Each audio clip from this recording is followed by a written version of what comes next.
اب وہ کون سے کام ہے جن کے کرنے سے روزہ ٹوٹ جاتا ہے؟ اب یہ معلوم ہو جائے تو معاملہ ختم ہو گیا انشاءاللہ عزیز. اس کے علاوہ کچھ بھی ہو روزہ نہیں ٹوٹا آپ کو معلوم ہو جائے گا. ٹھیک، تو ایسے 3 ہی کام ہیں جن کے کرنے سے روزہ ٹوٹ جاتا ہے. وہ کیا کیا کام ہے؟ پہلی چیز، کوئی شخص اپنے بیوی سے ہم بستری کر لے، اس کا روزہ ٹوٹ جائیں گا. یاد رکھیے اس کا روزہ ٹوٹ جائیں گا، اور یہاں قضا بھی واجب ہوں گی اور کفارہ بھی لازم ہوگا. باقی تمام جگہ فدیہ لگیں گا یا خالی قضا ہوں گی، لیکن اس صورت میں قضا بھی واجب ہوں گی اور ساتھ میں جو ہے وہ کفارہ بھی دیں گا. اس کا یہ ایک ہی شکل ہے جہاں کفارہ ضروری ہے. آپ صلی اللہ علیہ وسلم کا ایک شخص آیا اور کہا اللہ کے رسول میں تو ہلاک اور برباد ہو گیا. آپ صلی اللہ علیہ وسلم نے پوچھا اطمینان رکھو کیا ہوا؟ کہا میں ہلاک اور برباد ہو گیا. کہا کیا ہوا؟ تو کہا میں نے روزے کی حالت میں اپنی بیوی سے ہم بستری کر لی. تو اب اللہ کے رسول نے کہا ٹھیک ہے کوئی بات نہیں، اگر یہ غلطی تم سے ہو گئی تو کوئی مسئلہ نہیں، اب تم ایک کام کرو، ایک غلام آزاد کر دو. تو کہا اللہ کے رسول میں غلام کیسے آزاد کر سکتا ہوں؟ میں تو جو ہے بہت ایک غریب آدمی ہوں، میں غلام نہیں آزاد کر سکتا ہوں غربت کی وجہ سے. تو آپ صلی اللہ علیہ وسلم نے کہا اچھا غلام نہیں آزاد کر سکتے ہو تو پھر 60 دن کے روزے رکھو پیدر پہ ایک کے بعد ایک.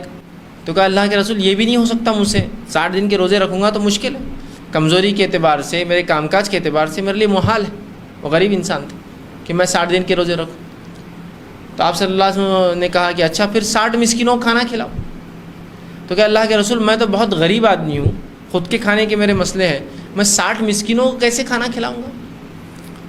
تو کہا جو کچھ پھر تمہارے پاس ہو صدقہ کرو کچھ کھانے کا.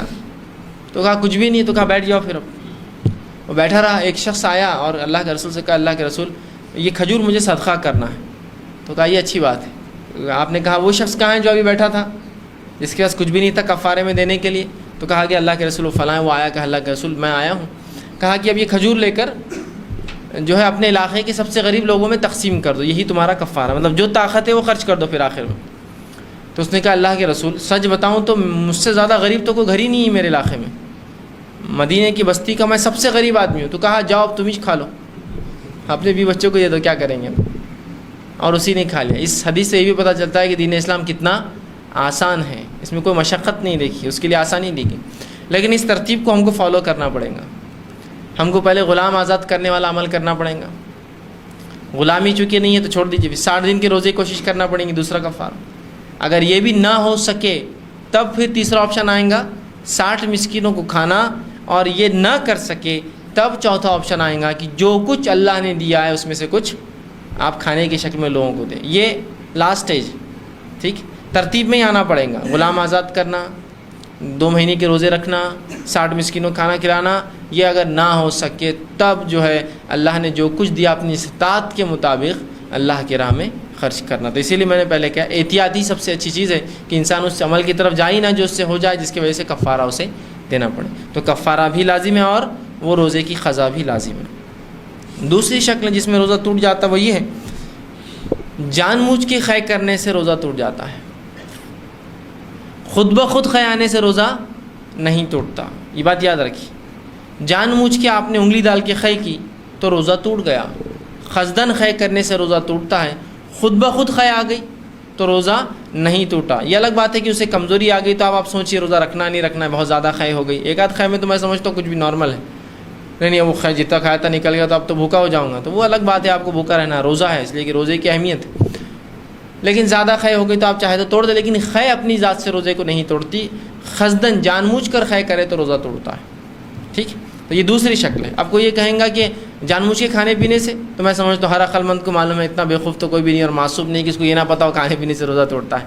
تو بولنے کی ضرورت ہی نہیں ہے، سیدھی سی بات ہے. تو یہاں بھی آپ پر جو ہے اگر خود بخود خے آ گئی تو روزہ نہیں ٹوٹا. جان بوجھ کے کی تو آپ پر قضا لازم ہوگی، سا کوئی کفارہ نہیں. ٹھیک، اسی طرح تیسرا کوئی شخص حیض اور نفاس، کوئی خاتون کو حیض اور نفاس آ جائے تو بھی اس کا روزہ ٹوٹ جاتا ہے. بس یہ 3 ہی شکلیں ہیں روزے کے ٹوٹنے کی. پہلا ہم بستری کر لیں، دوسرا جان بوجھ کر خے کرے، تیسرا اگر عورت ہو حیض اور نفاس آ جائے تو معاملہ ختم ہو گیا. یہ تینوں روزے نہیں رکھیں گے. پہلے شخص کو قضا بھی اور کفارہ ہے، خے کرنے والے کو صرف قضا ہے، اور حیض اور نفاس والی عورتوں کو بھی جو ہے اس کی قضا ہوں گی. بعد رمضان ان کو وہ روزے مکمل کرنے ہوں گے جیسے اللہ نے طاقت دی استاد دی. تو یہ تین ہی لوگ ہیں جو جن عمل سے، 3 ہی عمل جن سے روزہ ٹوٹ جاتا ہے. ٹھیک، ان سے روزہ ٹوٹ جاتا ہے. ٹھیک.